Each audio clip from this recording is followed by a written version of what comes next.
जय सच्चिदानंद प्रभु।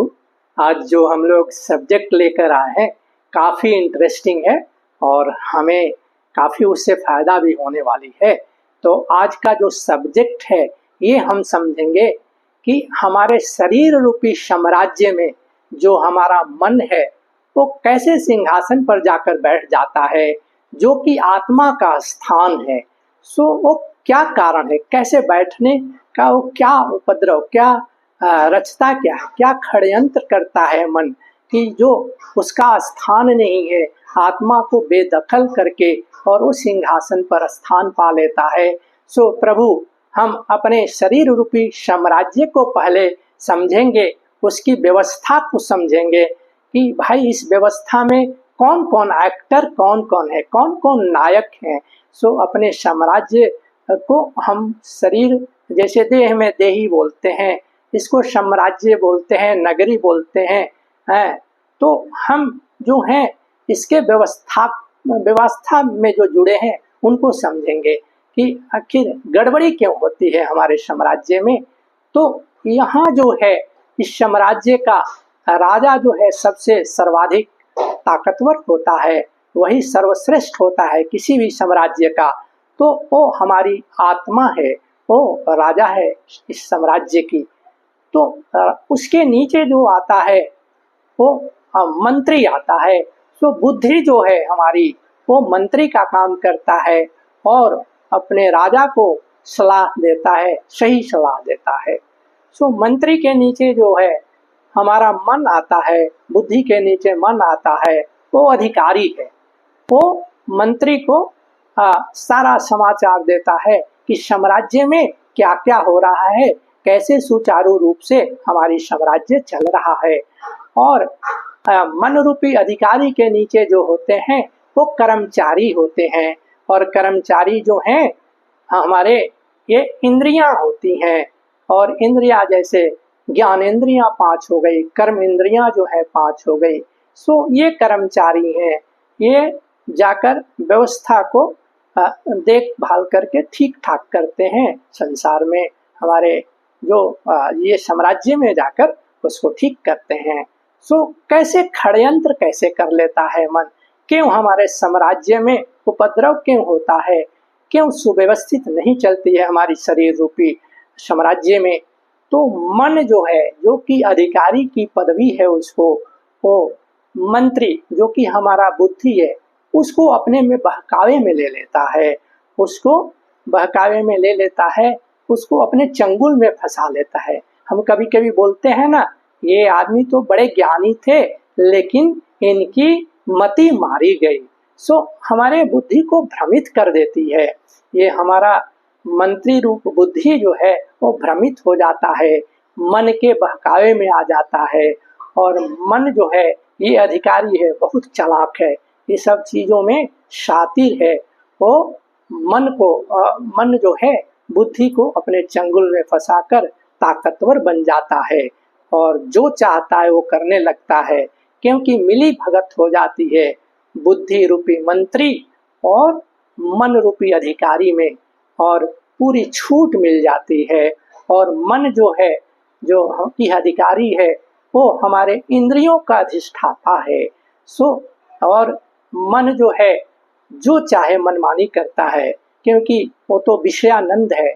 सो अपनी इंद्रियों को, अपने कर्मचारी को पूरी छूट दे देता है विषयों में जाके रमण करने के लिए, और विषय संसार में मिलता है। सो पूरी छूट के चलते हमारे शरीर रूपी साम्राज्य में काफी उपद्रव होने लगता है, कुव्यवस्था में बदल जाती है। सो हम इसका कारण तो जान गए कि कैसे मन रूपी अधिकारी जो है हमारी बुद्धि रूपी मंत्री को बहका लिया, अपना उलझा लिया, अपने मन में भ्रमित कर दिया। और जो मंत्री हमारे अपने राजा का वफादार होना चाहिए, वफादारी निभाकर नहीं, वो मन का साथ देने लगा, जो मन अधिकारी का हो गया। तो इस तरह बुद्धि रूपी मंत्री और मन रूपी अधिकारी में गलत गठबंधन हो जाती है।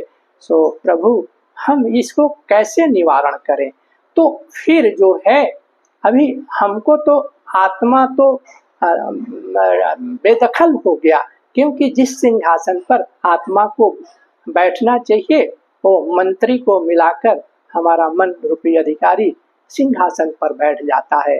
सो इस तरह खेल चलते रहता है। तो हमें क्या करना है इससे बचने के लिए कि मन का जो स्थान है वही मन रहे, न कि सिंहासन पर बैठ जाए और सारा साम्राज्य में उपद्रव करने लगे। तो हम अपने मन पर काफी नियंत्रण रखना पड़ेगा कि भाई इसकी जो गलत गठबंधन हो गई है बुद्धि से उसको तोड़ना पड़ेगा, उसके हर जगह हमको कंट्रोल करना पड़ेगा, उसका मन का जो स्थान हमें दिखाना पड़ेगा। जब एक बार मंत्री मन के चंगुल से निकल जाता है, बुद्धि रूपी मंत्री जो है अपने मन रूपी अधिकारी के चंगुल से निकल जाता है, तो वो फिर अपने जो साम्राज्य का राजा है, आत्मा है, उसका साथ देने लगता है। तो इस व्यवस्था को, सुव्यवस्था को लाने के लिए हमें काफी सतर्क रहना पड़ेगा। हमको अपने मन रूपी अधिकारी के खुराक को बंद करना पड़ेगा। जो विषयानंद हो गया है, जो संसारी हो गया है, इसीलिए हम लोग दुखारी हो गए, क्योंकि हमारी कर्मचारी जो हैं, इंद्रिया रूप कर्मचारी जो हैं, वो विषय आनंद होने के लिए विषय संसार में मिलता है, इसलिए वो संसार में चले जाते हैं। तो हमें उनका काफी नियंत्रण रखकर मन पे कि भाई तुम्हारा स्थान सिंहासन पर नहीं बैठना है, वहाँ तो आत्मा को बैठना है। सो जैसे हम खुराक मन का देना बंद कर देते हैं, वो अपने आप जो है शांत हो जाता है, अमन की स्थिति में आने लगता है। हम बोलते हैं ना, जहाँ अमन है वहाँ चैन है। मतलब अमन का मतलब जहाँ मन ना हो। सो क्योंकि हम मन के साथ हैं इसलिए बेचैन है। अगर मन से अमन की अवस्था में जाएंगे तो हम चैन पूर्वक जिएंगे। सो प्रभु ये तो हमारी निवारण भी आ गई, कारण समझ लिए कि क्यों इस तरह होता है। सिंहासन गलत गठबंधन से जो मन रूपी अधिकारी है, बुद्धि रूपी मंत्री से गलत गठबंधन करके सिंहासन पा लिया। तो सिंहासन से हटाने का अभी हम लोग चर्चा किए कि हमें मन पर पूरा नियंत्रण रखकर मन के खुराक को बंद करेंगे, धीरे धीरे मन शांत हो जाएगा। क्योंकि हमें उनका मन को खुराक देकर मन को पुष्ट करते हैं। जैसे जैसे हम उसकी खुराक को बंद करेंगे, स्वतः वो मन से अमन की तरफ आएगा और हम भी अमन चैन से जिएंगे।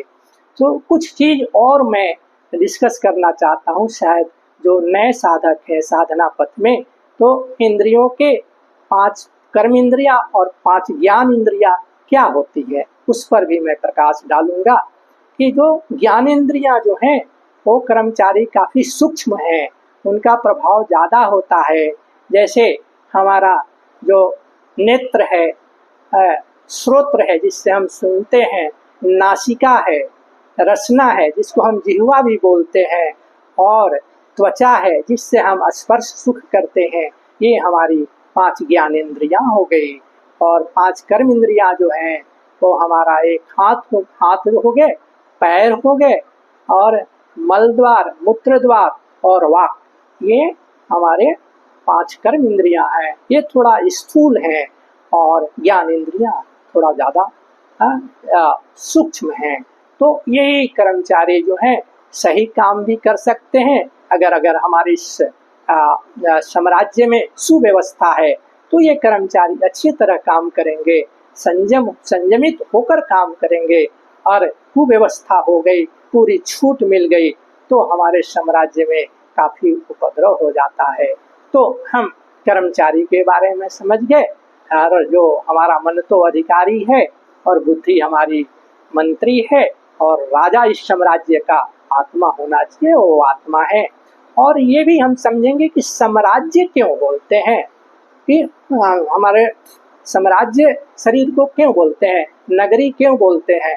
तो साम्राज्य का कारण क्या है कि जैसे देखते हैं, तिकड़ी को हम समझेंगे प्रकृति, पुरुष और पुरुषोत्तम। ये गीता के अध्याय 15 में भी आता है पुरुषोत्तम योग में। तो पुरुष कौन है? जो पूर्व में रहता है उसको हम पुरुष कहते हैं, उसको आत्मा बोलते हैं, क्योंकि उसका कोई लिंग नहीं होता है। स्त्री पुरुष, आत्मा की कोई लिंग नहीं होती है। जैसे हम शरीर में लिंग होता है स्त्री और पुरुष, सो पूर्व में रहने वाले को हम पुरुष बोलते हैं, आत्मा बोलते हैं। और पूर्व का मतलब होता है नगर, नगरी। जैसे अपने नगरों का नाम देखिए, कानपुर है, रायपुर है, आलमपुर है। तो पूर्व मतलब बस्ती को बोलते हैं, नगर को बोलते हैं, साम्राज्य को बोलते हैं। इसलिए शरीर हमारा साम्राज्य भी है। इसको हम रथ के द्वारा भी समझते हैं, रथ और आत्मा रथी। तो आज हम लोग जो डिस्कस किए वो हम साम्राज्य के रूप में, नगर के रूप में अपने शरीर को समझे। तो नगर और भी कारण है कि अपने शरीर को देखिएगा अंदर, तो बड़ा ही अद्भुत है ये साम्राज्य।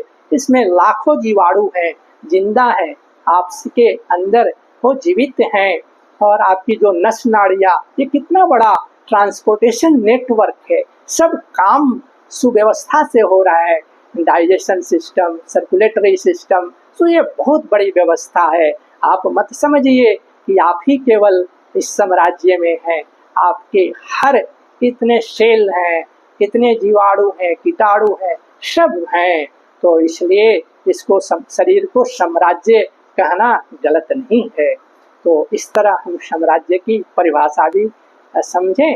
और दूसरा, प्रभु एक बहुत बढ़िया चीज आता है कि हम बंदी क्यों हो जाते हैं अपने ही साम्राज्य में, क्योंकि मन को हम छूट दिए हुए हैं। एक आता है, छूट ही बंदी महासुख होई, छूट ही बंदी महासुख होई। तो हम जो हैं अपने शरीर में जो हैं बंदी बनकर जी रहे हैं।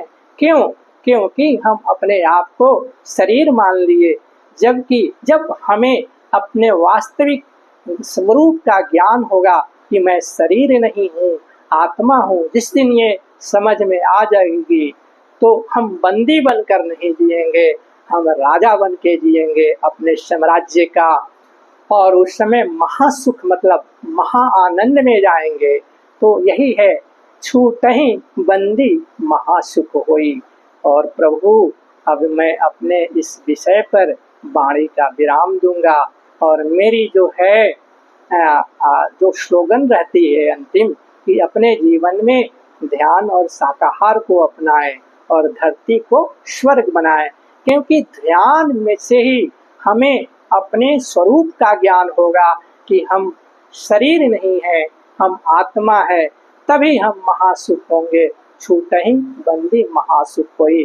क्योंकि जिस दिन हमें ये पता चलेगा कि हम शरीर नहीं है, आत्मा है, तो तभी उसके बाद ही हम आनंद को पा सकते हैं। और ध्यान से क्या होता है, हमें ज्ञान मिलता है। और ज्ञान मिलने के बाद हमें अपना स्वदोष दिखने लगता है और उसको स्वदोष को स्वीकार भी करते हैं और परदोष दिखना बंद हो जाता है।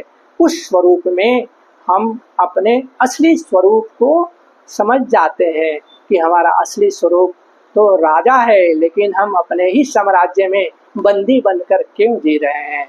सो प्रभु जय सच्चिदानंद। और दूसरी, आप लोग वीडियो अच्छी लगे तो आप लोग शेयर कीजिए, सब्सक्राइब कीजिए और कमेंट बॉक्स में कमेंट जरूर दीजिए कि इस पर और कुछ जानकारी होगी तो हम लोग अगले वीडियो में इसका श्रवण करेंगे। इसको समझने के लिए और अच्छी तरह से और सरल भाषा में समझाने की मैं कोशिश करूंगा प्रभु। तो हम कनेक्टेड रहें कमेंट बॉक्स से, क्योंकि वन में संवाद नहीं होता है, संवाद टू वे होना चाहिए। आप लोग भी कमेंट दीजिए और सब्सक्राइब कीजिए और शेयर कीजिए, क्योंकि हमारे धरा पर नकारात्मक सोच बहुत बढ़ रही है। तो उसको हमें सकारात्मक वाइब्रेशन से बढ़ाना है, सकारात्मक सोच को धरा पर लाना है। सो जय सच्चिदानंद, जय सच्चिदानंद।